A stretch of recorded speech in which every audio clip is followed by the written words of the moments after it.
राजाओं और राजकुमारों की निंदा का मुझे कुछ ज्यादा ही शौक है। वैसे मैं उनकी तारीफ या आदर की गुंजाइश भी कम देखता हूं, पर अब हम एक ऐसे शख्स का जिक्र करने जा रहे हैं जो राजा होते हुए भी महान और काबिले तारीफ था, और वो है चंद्रगुप्त मौर्य का पोता अशोक महान। उनके बारे में H.G. वेल्स कहते हैं, जहां एक और इतिहास के हाशियों में दसियों हजार राजाओं का जिक्र मिलता है, वहां एक नाम उन सबसे अलग किसी सितारे सा चमकता हुआ नजर आता है, और वो है सम्राट अशोक का नाम।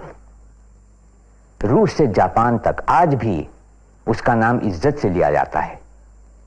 तिब्बत, चीन और यहां तक कि हिंदुस्तान में भी।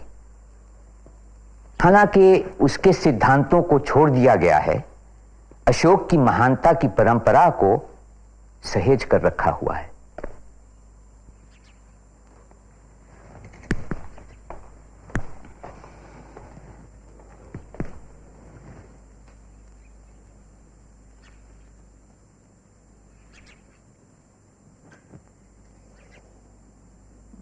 शुभ समाचार है महाराज। तक्षशिल में विद्रोह कुचल दिया गया है। अब तो सब ठीक है। सब ठीक है। स्थिति युवराज सुशीमा के नियंत्रण में है। तुरंत उसे बधाई संदेश भेजो। जी महाराज। विक्रम भट्ट, राजकुमार अशोक का कोई समाचार नहीं? मैं कहने ही जा रहा था, राजकुमार अशोक की सहायता से ही शांति स्थापित हो पाई। महाराज, वर्षों से विद्रोही बीच बीच में अपना सिर उठा रहे हैं। युवराज सुषमा कुछ नहीं कर पाए। यही सोचकर तो आपने राजकुमार अशोक को भेजा। तुम कहना क्या चाहते हो? यही बधाई संदेश राजकुमार अशोक को भेजना चाहिए। यह कैसे हो सकता है? सुशीमा तक्षशिल का क्षत्रपाल है, शासक है। बधाई संदेश उसे ही भेजो। जी महाराज। राधा गुप्त, राज संचालन में तो युवराज सुषमा निपुण है, किंतु इतने बड़े विद्रोह को दबाना आसान तो है नहीं। अनुभव के साथ धीरे धीरे वह भी आ जाएगा। महाराज की छत्रछाया में सब सीख जाएंगे। अभी युवराज सुषमा की आयु ही क्या है? राजकुमार अशोक की तो उससे भी कम है, फिर भी छोटा होकर बहुत बड़ा काम कर दिखाया। कोई कुछ नहीं करता राधा गुप्त, सब नियति के नियंत्रण में है। जो होना है वही होता है। मनुष्य तो मात्र होने का माध्यम है। युवराज सुषमा की अपेक्षा यदि राजकुमार अशोक श्रेष्ठ है तो है। वाद विवाद से इस सत्य को बदला नहीं जा सकता। वही तो महाराज, राज्य में व्यापार को पहले से ही ठेस लग चुकी है। साम्राज्य का व्यापार केंद्र है तक्षशिल। वहां शांति बनाए रखना बहुत आवश्यक है। राजकुमार अशोक के वहां न होने से विद्रोह फिर से भड़क सकता है। मेरे विचार से राजकुमार अशोक को तक्षशिल में ही रहना चाहिए। दोनों को एक साथ तक्षशिल में कैसे रखा जा सकता है? और फिर सुशीमा को वापस बुलाने का अर्थ होगा हमारी सामर्थ्य का अपमान। समझे आप लोग? इस विषय पर निर्णय ले लिया है मैंने। राजकुमार अशोक को उज्जैन का क्षत्रपाल नियुक्त किया जाता है। परंतु महाराज,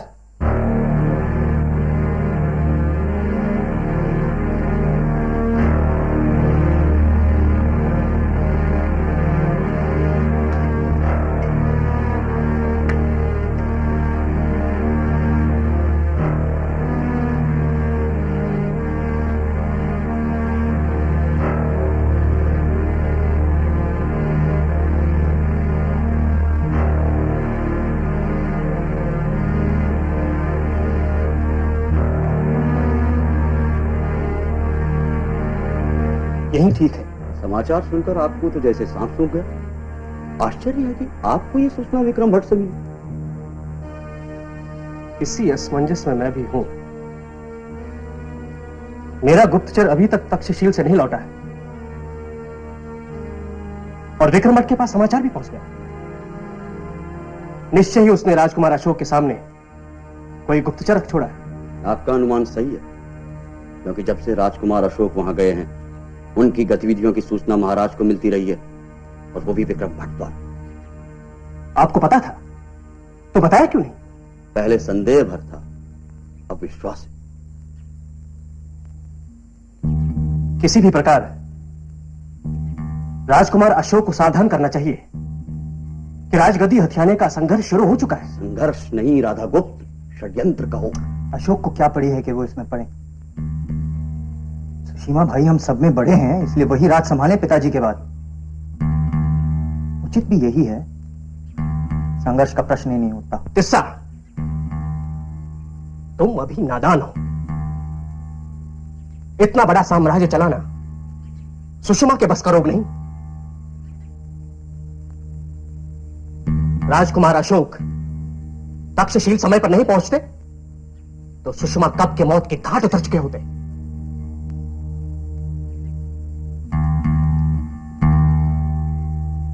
रही उनके बड़े होने की बात, तो अर्थशास्त्र के अनुसार बड़ा हो या छोटा, राज्य का उत्तराधिकारी यदि प्रजा और राज्य की रक्षा नहीं कर सकता तो उसे राज सिंहासन पर बैठने का कोई अधिकार नहीं। ऐसा लगता है आप सुषमा से घृणा करते हैं। हाँ करता हूं। उसे साधारण व्यवहार ज्ञान तक नहीं। ये आप कैसे कह सकते हैं? व्यक्तिगत अनुभव से। एक बार किसी बात पर वाद विवाद चल रहा था, मैंने सुषमा के प्रस्ताव का विरोध किया तो उसने भरी सभा में मेरे सिर पर चपत मार दी। क्या? हाँ, सबके सामने। अब आप सोचिए, जो व्यक्ति प्रधानमंत्री का ऐसा अपमान कर सकता है वो राजा बनकर क्या अनर्थ नहीं करेगा? अरे किसी भी व्यक्ति को फांसी पर लटका देगा। इसीलिए मैं बार बार कहता हूं कि राजकुमार अशोक ही राज सिंहासन की गरिमा बनाए रख सकते हैं। किंतु महाराज और विक्रम भट्ट सुषमा के पक्ष में। हाँ, वो देख लेंगे। सबसे पहले राजकुमार अशोक को सावधान करना चाहिए। गुप्तचर को ढूंढकर विक्रम भट्ट का चक्रव्यूह तोड़ना चाहिए। नगर निवासियों सावधान! शूरवीर, प्रतापी, दानवीर महाराजा धीराज के पुत्र, उज्जैन नगरी के क्षेत्रपाल राजकुमार अशोक पधार रहे हैं।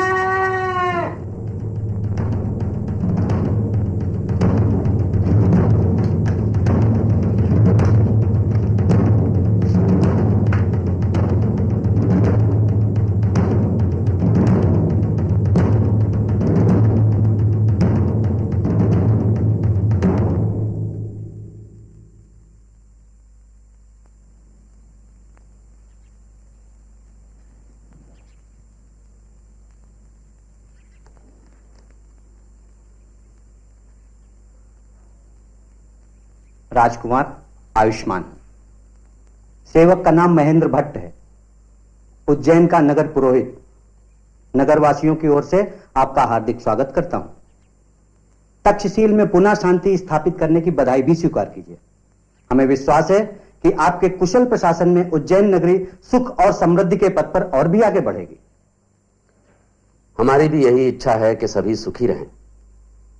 हम पूरा प्रयत्न करेंगे। इस समय किसी को कुछ कहना है तो निसंकोच कह सकता है। यदि आज्ञा हो तो। हाँ हाँ कहिए।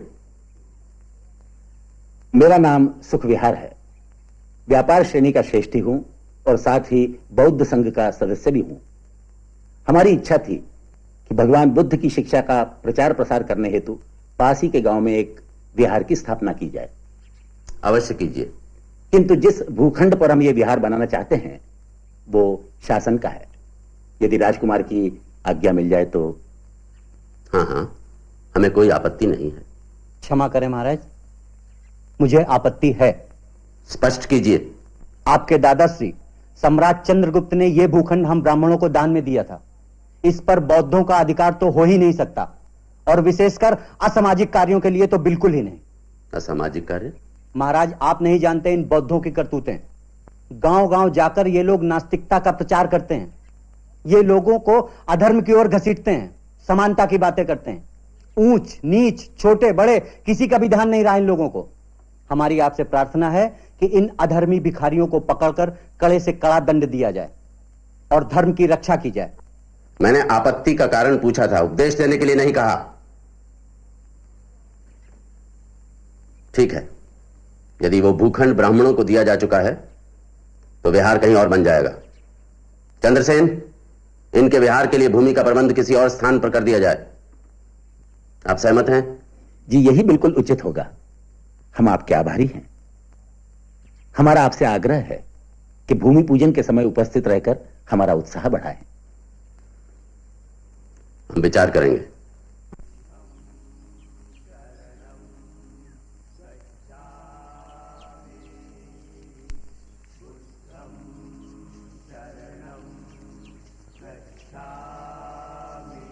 संघ आजीवन राजकुमार का आभारी रहेगा। कितने सौभाग्य की बात है कि जितना उदार पिता है उतना ही उदार पुत्र भी है, और दोनों हमारे अपने हैं। एक हमारा राजा और एक हमारे क्षेत्रपाल। भिक्षुओं को भिक्षा देने पर क्या बात है सुखविहार? ऐसे ही, कुछ विशेष नहीं। हमारे आपके लिए ना सही, इनके लिए तो विशेष होगा। ये स्त्री कौन है, क्या चाहती है?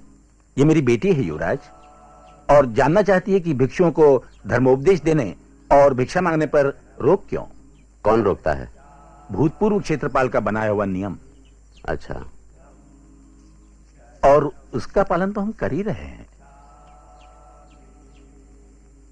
बताए ना, कुछ विशेष नहीं। देखिए, ऐसा है कि इस नियम के पीछे कोई उद्देश्य रहा होगा। मैं देखता हूं कि यह नियम राज्य या प्रजा के हित में है या नहीं।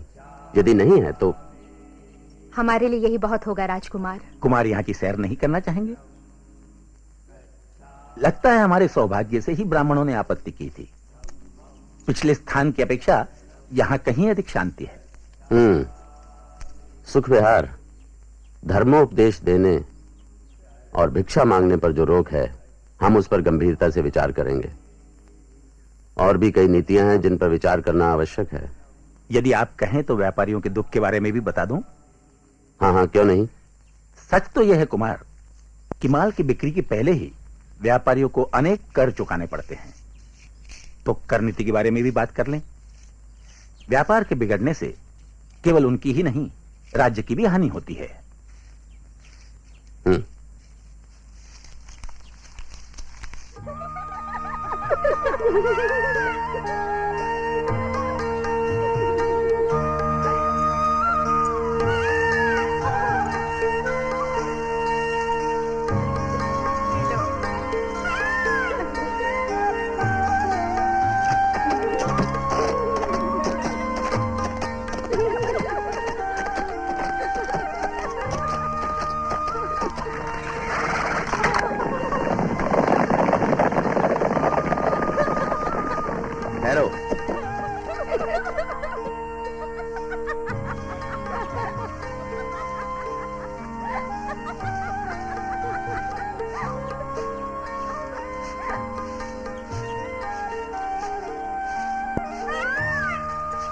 आप सुखविहार जी कैसे हैं? जी कृपा है आपकी। बहुत दिनों से भेंट नहीं हुई उनसे। मैं भेज देती हूँ। नहीं, मैं बुलवा लूंगा।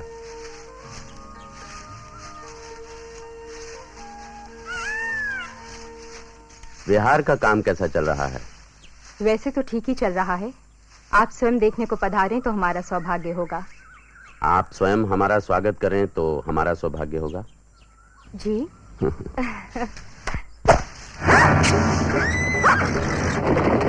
उसे मारना नहीं, जीवित ही पकड़ो। इस विषय में मुझे पूरी जानकारी मिलनी चाहिए। डर गई? ये तो होता ही रहता है। मैं विहार देखने आऊंगा। और मैं आपका स्वागत करूंगी।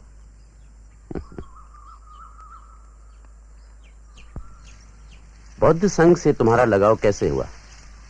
पिताजी के कारण। वही नहीं, व्यापार श्रेणी की और भी कई सदस्य बौद्ध धर्म से प्रभावित हैं। कोई विशेष कारण? एक तो यही कि हम लोगों में आत्मसम्मान पनपता है, मान मर्यादा मिलती है। कैसे? जैसे ब्राह्मण हमें कुछ नहीं समझते तो हम भी उनके सामने सिर झुकाने को बाध्य नहीं। पिताजी कहते हैं कि ब्राह्मण ये बात नहीं समझते कि किसी भी राज्य की समृद्धि में व्यापारियों का कितना महत्व है। तुम्हारे पिताजी ठीक कहते हैं। अच्छा, तुम जानती हो भगवान बुद्ध किस गण के थे? लिच्छवी गण के। मेरी पत्नी भी इसी गण से है। वो भी बौद्ध धर्म से बहुत प्रभावित है। कभी कभी बातें भी करती है, अच्छा लगता है। किंतु मुझे इसके बारे में कभी गंभीरता से विचार करने का अवसर नहीं मिला। पाटलिपुत्र में वैसे भी समय। सुनो, तुम्हारे मन में कभी पाटलिपुत्र में रहने का विचार नहीं आया? अचानक आपके मन में ये बात कैसे आई? नहीं, ऐसे ही, क्योंकि मुझे तो एक ना एक दिन पाटलिपुत्र वापस जाना ही है। मैं चाहता हूं तुम भी मेरे साथ वहां चलो। चलोगी? मैं क्या कह सकती हूँ? हाँ या ना? पिताजी से आज्ञा लेनी होगी।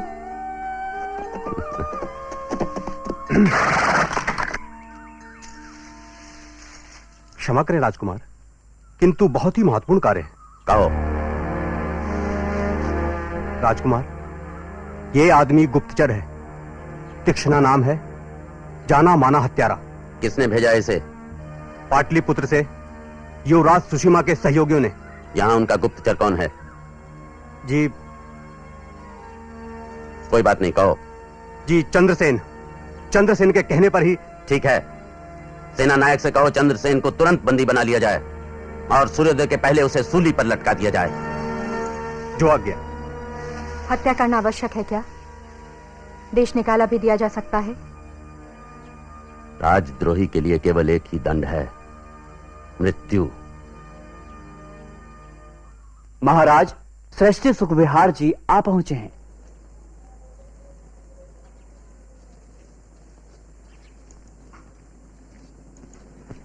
राजकुमार अशोक की जय। आइए सुखविहार जी, अब तो आप संतुष्ट हैं ना हमारी करनीति से? हाँ राजकुमार, किंतु कुछ बातें। वो भी सुलझ जाएंगी। ऐसे कार्यों में थोड़ा समय तो लगता ही है। मैं समझता हूं। वैसे उज्जैन के व्यापारी आपसे बहुत प्रसन्न हैं। किस सोच में डूब गए राजकुमार? भविष्य का क्या होगा, हमारा साम्राज्य का? शुभ ही होगा। आप जो हैं वो तो है, किंतु आप तो जानते ही हैं कि महाराज बूढ़े तो हैं ही, रोगों से भी घिरे हुए हैं। पता नहीं कब क्या हो जाए।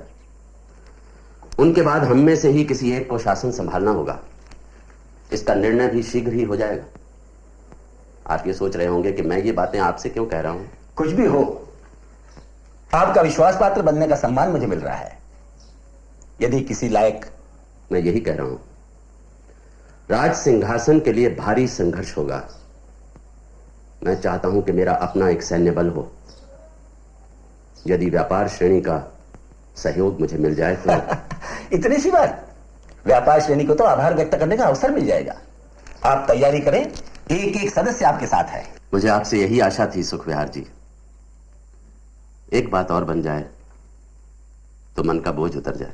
आज्ञा कीजिए। मैं आपकी पुत्री से विवाह करना चाहता हूं। देवी से विवाह? हाँ, कोई आपत्ति हो तो? नहीं, आपत्ति कैसे। ईश्वर ने चाहा तो शीघ्र ही राजकुमार महाराज कहलाएंगे। किंतु क्या? देवी को तो महारानी का पद नहीं ही मिल पाएगा। बहुत आगे की सोच ली आपने। आप तो ऐसे समझ रहे हैं जैसे मैं महाराज बन ही गया हूं। वो बाद में। अभी आप ये समझ लीजिए कि आप अपनी पुत्री का विवाह राजकुमार से कर रहे हैं। बोलिए, क्या कहते हैं? आप जैसा जामाता मिले, इससे बड़ा सौभाग्य मेरे लिए क्या हो सकता है। तो देरी किस बात की?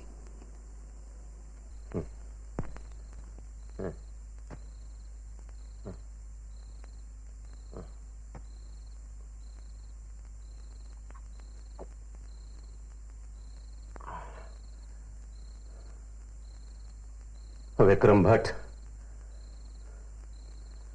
सुषमा अभी तक नहीं आया।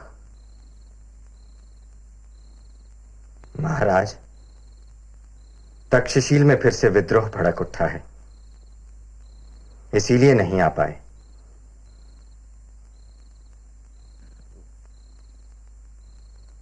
कुछ भी करो, उसे यहां बुलाओ। एक ही उपाय है। यदि राजकुमार अशोक को तक्षशिल भेज दिया जाए तो युवराज सुषमा यहां आ सकते हैं। ऐसी संकट की घड़ी में उन्हें आपके पास ही होना चाहिए। महाराज, मेरे विचार से युवराज सुषमा वहीं रहकर विद्रोहियों का दमन करे। इस बार उन्हें सफलता अवश्य मिलेगी। अब तो अनुभवी हो गए हैं। अशोक एक बार विद्रोह कुचल चुका है तो दोबारा भी कर सकता है। अशोक को आदेश भेज दो कि वो तक्षशिल चला जाए और तुरंत सुषमा को यहां भेज दे। आप उचित समझें तो मैं संदेश लेकर उज्जैन चला जाऊं। भाई अशोक से भेंट भी हो जाएगी। जाओ, तुम ही जाओ, लेकिन देर न करो।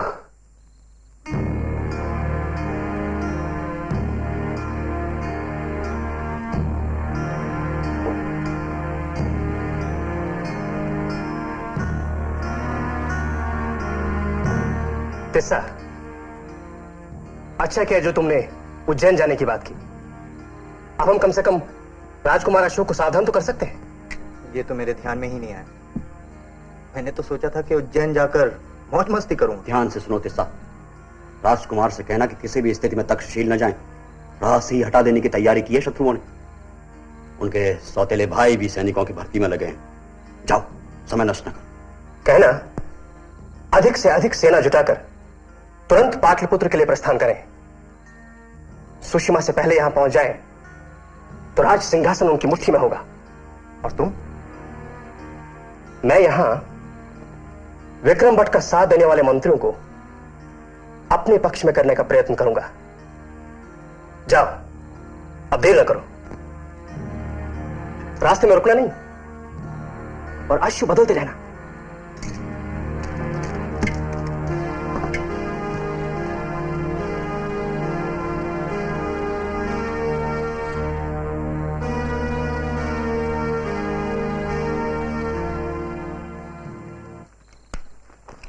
महाराज बीमार हैं तो उनकी सेवा में आपको जाना ही चाहिए।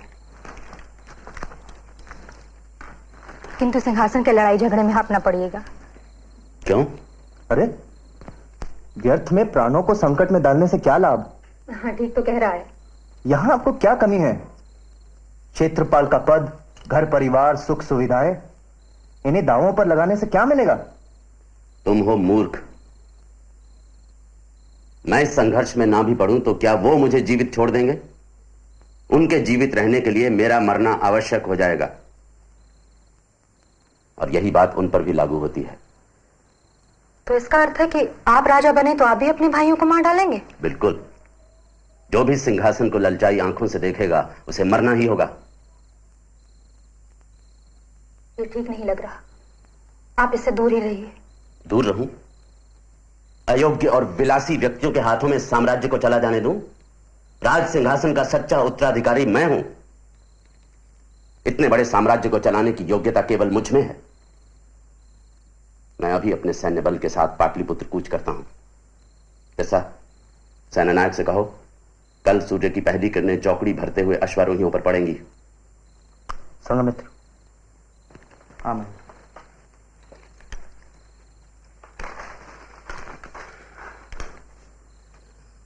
और देवी, तुम यहीं बच्चों के साथ रहो। वहां सब ठीक होते ही मैं तुम्हें पाटलिपुत्र बुला लूंगा। मुझे पाटलिपुत्र नहीं जाना। नहीं जाना? क्यों?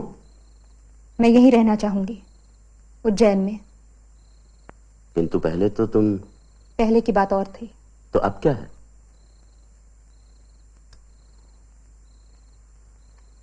मुझे भी नहीं बताओगी?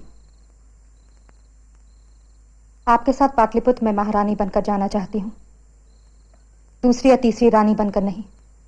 तुमने ये कैसे सोच लिया कि मैं तुम्हें? क्योंकि महारानी के पद का सम्मान तो क्षत्रिय ब्याहता को ही मिलेगा।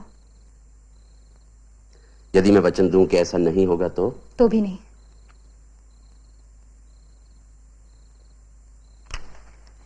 मैं आपको वचनबद्ध नहीं करना चाहती। सम्राट का कर्तव्य निभाने में संभव है आपको कुछ ऐसे निर्णय लेने पड़े जो आपकी इच्छा के विरुद्ध हो।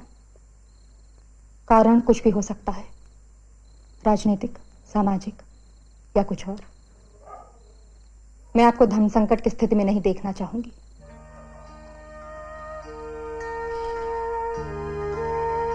ऐसे संदेह मन में लाती क्यों हो? संदेह की नहीं, संभावना की बात है। यहां रहकर मुझे संघ का बहुत सा काम करना है। पिताजी को भी मुझसे कुछ सहायता मिल जाएगी। ये कैसी विडंबना है। तुम्हारे पिता के सहयोग से ही मैं राज सिंहासन जीतने की बात सोच रहा हूं और तुम। मैं आपकी सफलता के लिए प्रार्थना कर रही हूं।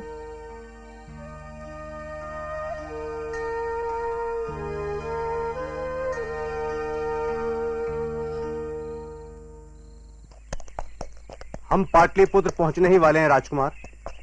सावधानी से आगे बढ़ते रहो, संभव है फिर किसी और खतरे का सामना करना पड़े। जो आज्ञा।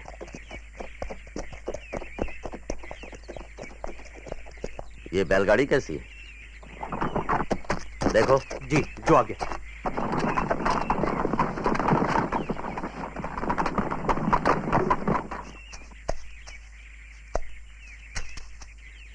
कौन हो तुम?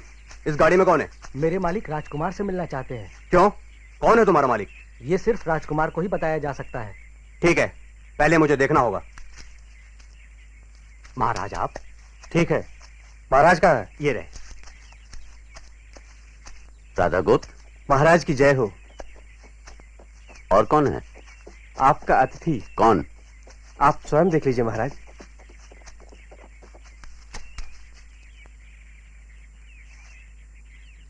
असंधि मित्रा, तुम? आपका संदेश न मिलने के कारण मैं चिंतित थी। महाराज, जब इन्हें पता चला कि मैं आपसे मिलने आ रहा हूं तो मानी ही नहीं। लाख समझाया, अंत में राजहट के सामने झुकना ही पड़ा। आपको यहां नहीं आना चाहिए था। महाराज, आपको भी इस तरह अकेले नहीं घूमना चाहिए। चारों तरफ शत्रुओं के सैनिक घूम रहे हैं आपकी ताक में। पता है, कल हम पर आक्रमण हुआ था, मेरे कुछ सैनिक भी मारे गए। लंबी यात्रा के बाद सभी थके हुए हैं। ऐसी स्थिति में यही अच्छा है कि दोबारा मुठभेड़ न हो। महाराज, आप भेष बदलकर हमारे साथ आइए। सैनिकों को आदेश दीजिए कि 2-2, 4-4 की टुकड़ी में बंटकर नगर में फैल जाए। चारों तरफ सैनिक हैं, किसी का ध्यान भी नहीं जाएगा। रात को विश्राम करें और सुबह सवेरे बड़े बाग में मिल जाए। ठीक है। तीसरा कहाँ है महाराज?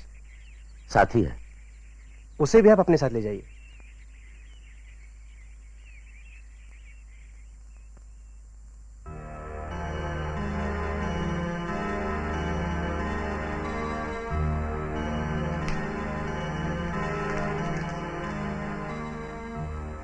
राजकुमार अशोक आ गए। साथ में 5 सहस्त्र सैनिक भी हैं। महाराज की दशा कैसी है? दशा क्या, दुर्दशा कहिए। अब गए कि तब गए। वहां उनके साथ और कौन है? विक्रम भट्ट और उनके सहयोगी। शत्रुजी, आपके यहां होने का अर्थ? जो आप समझ रहे हैं। अच्छा, तो फिर आप स्वयं ही राजकुमार से कहें।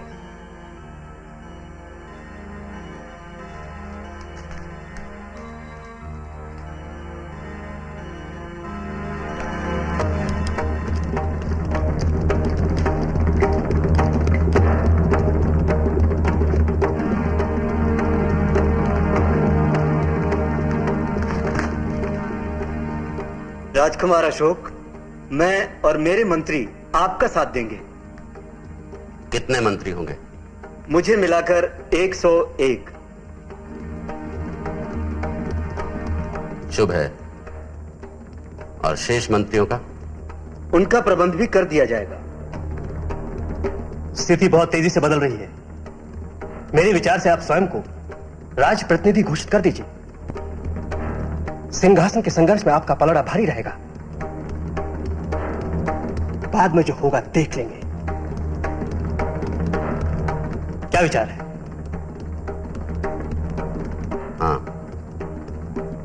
यही ठीक रहेगा।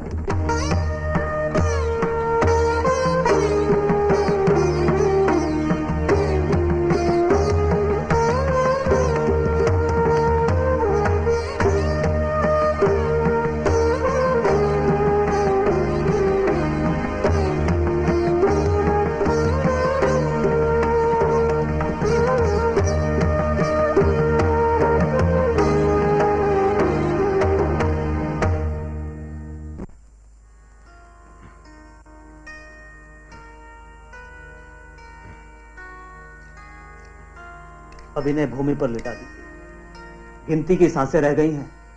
कोई अंतिम इच्छा हो तो। इसीलिए कह रहा हूं कि युवराज सुषमा के आने तक कुछ कीजिए। मैं हर संभव प्रयत्न कर चुका। अब ईश्वर ही कोई चमत्कार कर दे तो और बात। फिर भी कुछ तो कीजिए। यदि आप चाहते हैं कि इन्हें पल दो पल का जीवन और मिल जाए तो कृपया शांति रखिए।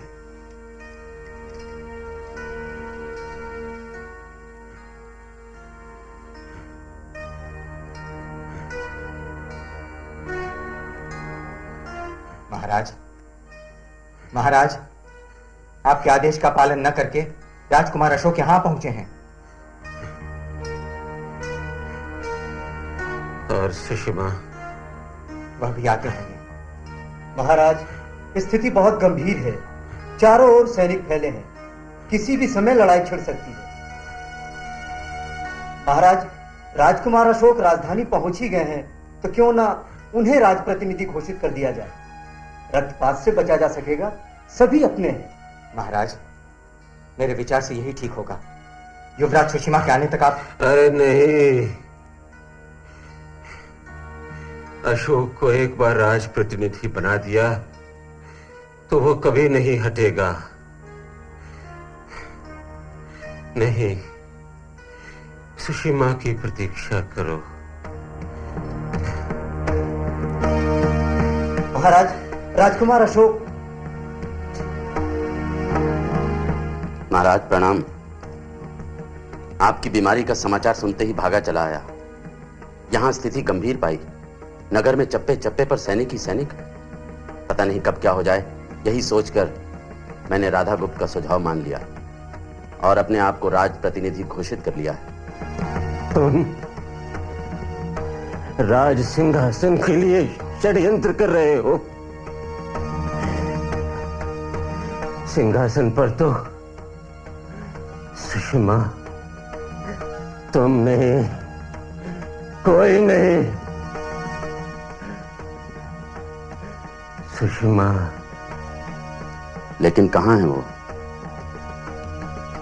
यहां तो कहीं दिखाई नहीं दे रहे, जबकि मैं यहां आपके सामने खड़ा हूं, राज सिंहासन के योग्य, आपका एकमात्र पुत्र। अरे कपटी, इसी क्षण आत्मसमर्पण कर, नहीं तो राजद्रोही। खदेड़ दो इससे नगर के बाहर। बंदी बना दो इसके। महाराज, महाराज,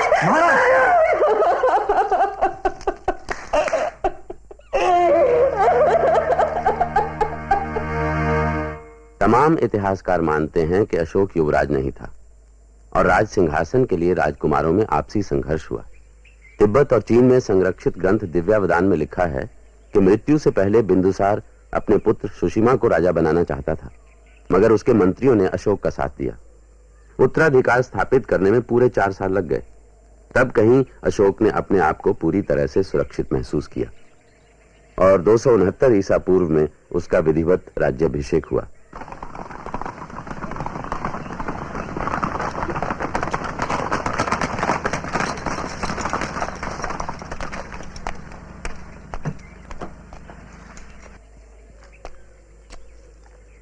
तुमने राज सिंहासन पर बलपूर्वक अधिकार जमाकर अच्छा नहीं किया अशोक। राजधानी में भाई का स्वागत है। क्या मैं पूछ सकता हूं कि किसके आदेश से मेरे सैनिकों को नगर की सीमा पर रोका गया? आप शांत रहिए। ऐसी बातों के लिए ना ये समय है ना ये स्थान। स्थिति ही ऐसी थी कि। स्थिति मैं अच्छी तरह समझ गया हूं। तुमने और राधा गुप्त ने जो षड्यंत्र रचा है राज सिंहासन हथियाने का, वो मैं अच्छी तरह समझ गया हूं। इसमें तुम कभी सफल नहीं होगे। कल सुबह मैं अपनी सेना को लेकर आऊंगा राज सिंहासन हासिल करने युद्ध के मैदान में। आपका स्वागत है।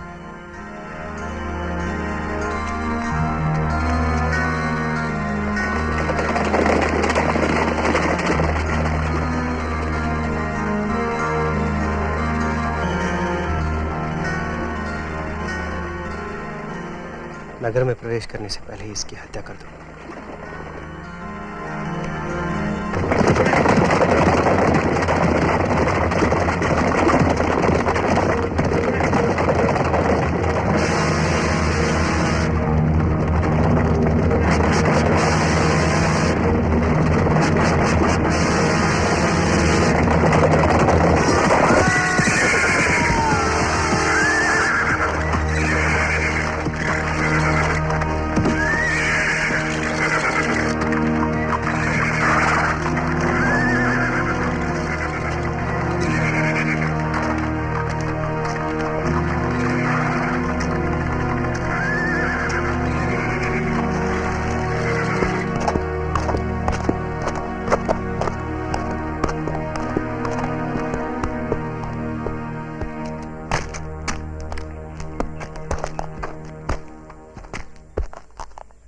काम हो गया।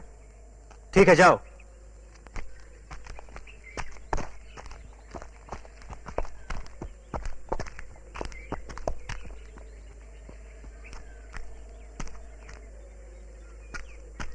राज अभिषेक की तैयारी की जाए भाई अशोक। अब तो आपके और आपके राज सिंहासन के बीच का कांटा भी निकल गया है। अभी तो कांटे ही कांटे हैं तिस्सा। उग्रसेन, पर्वतेश, हरिगुप्त, हिरण्यगुप्त, जितने भाई उतने संकट। मुझे पता चला है कि ये लोग अपना सैन्य बल इकट्ठा करने के लिए नगर से बाहर चले गए। जब तक उनमें एक भी जीता रहेगा हम चैन की सांस नहीं ले सकते। मेरे विचार से यही अच्छा रहेगा महाराज। पहले सब उत्तराधिकारियों को सूली पर चढ़ा दिया जाए, उसके बाद कुछ और। राजप्रतिनिधि के रूप में शासन तो आपके हाथ में है ही। मैं आपकी दूरदर्शिता की सराहना करता हूं,